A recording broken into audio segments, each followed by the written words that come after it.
Ventilation কিন্তু ট্রিটমেন্টকে help করার একটি মাধ্যম।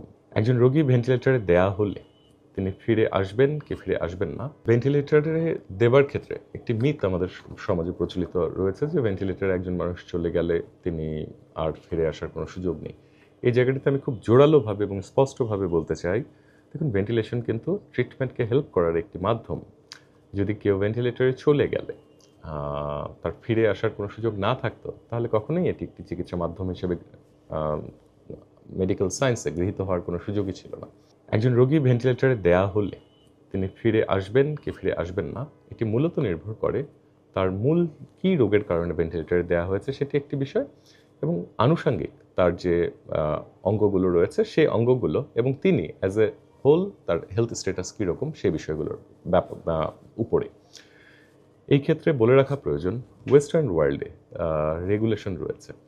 যারা অনেক ধরনের রোগ ব্যাধিতে আক্রান্ত, অনেক ফ্রেইল, এই ধরনের মানুষদেরকে তারা আসলে ভেন্টিলেটরে দিতে চান না, তারা ভেন্টিলেটরে দেন না।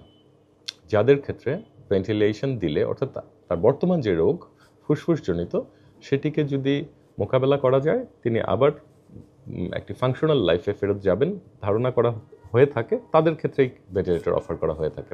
এটি ওয়েস্টার্ন ওয়ার্ল্ডের কথা বলছি, কিন্তু আমাদের মতো দেশগুলোতে এখানে নানাবিধ কারণে সামাজিক, আর্থিক সব কিছু মিলিয়ে এখানে ভেন্টিলেটর দেখা যায় যে হয়তো ওয়েস্টার্ন ওয়ার্ল্ডের থেকে খুব আরও লুজভাবে ব্যবহার করা হয়ে থাকে।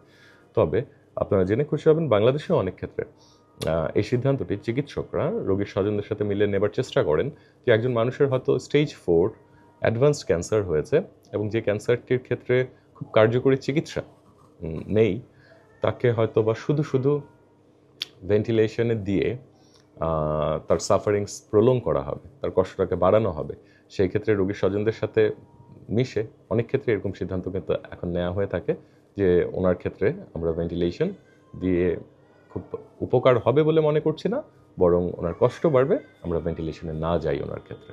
দেখুন এই ক্ষেত্রে যার ক্ষেত্রে অন্যান্য রোগ ব্যাধি যত বেশি থাকবে তার ক্ষেত্রে ভেন্টিলেটর থেকে উইন এই শব্দটি ফর্মাল একটি টার্ম, সহজ করে বলতে গেলে ভেন্টিলেটর থেকে মুক্তি করে রোগীকে আবার স্বাভাবিক শ্বাস প্রশ্বাসের সাথে ইউজ টু করা সেটি কম হয়ে থাকে। যার ক্ষেত্রে কোমরবিডিটিস কম তার ক্ষেত্রে এই সম্ভাবনা উইন করবার সম্ভাবনা বেশি, যার ক্ষেত্রে কোমরবিডিটিস বেশি তার ক্ষেত্রে সাকসেসফুল উইনের সম্ভাবনা কমে আসে। এই ক্ষেত্রে বিশেষত ফুসফুসের পাশাপাশি যে অঙ্গ হার্ট, তার স্ট্যাটাসটি অত্যন্ত গুরুত্বপূর্ণ। তাছাড়া কিছু প্যারামিটার দেখে আমরা সিদ্ধান্ত নিয়ে থাকি যে তাকে উইন করা যেতে কতটুকু সম্ভব হতে পারে। সেই ক্ষেত্রে সাধারণভাবে যদি বলতে চাই, তার হার্ট রেট, ব্লাড প্রেশার, তার মাসেল স্ট্রেংথ, এই জায়গাগুলো সিদ্ধান্ত নিতে সহায়ক হয়ে থাকে। দেখুন এটি একেবারেই নির্দিষ্ট নয়, এটি পেশেন্ট এবং কেসের উপর সম্পূর্ণ নির্ভর করছে। কারো ক্ষেত্রে ভেন্টিলেশনে দেবার হয়তো বা 24 ঘন্টার ভেতরেও সেটি উইন করে নেওয়া যেতে পারে, কারো ক্ষেত্রে এই সময়টি বেশ লেগে যেতে পারে। তবে যত লম্বা সময় তিনি ভেন্টিলেটরে থাকবেন তার উইন হবার সম্ভাবনা তত কমে আসতে থাকে।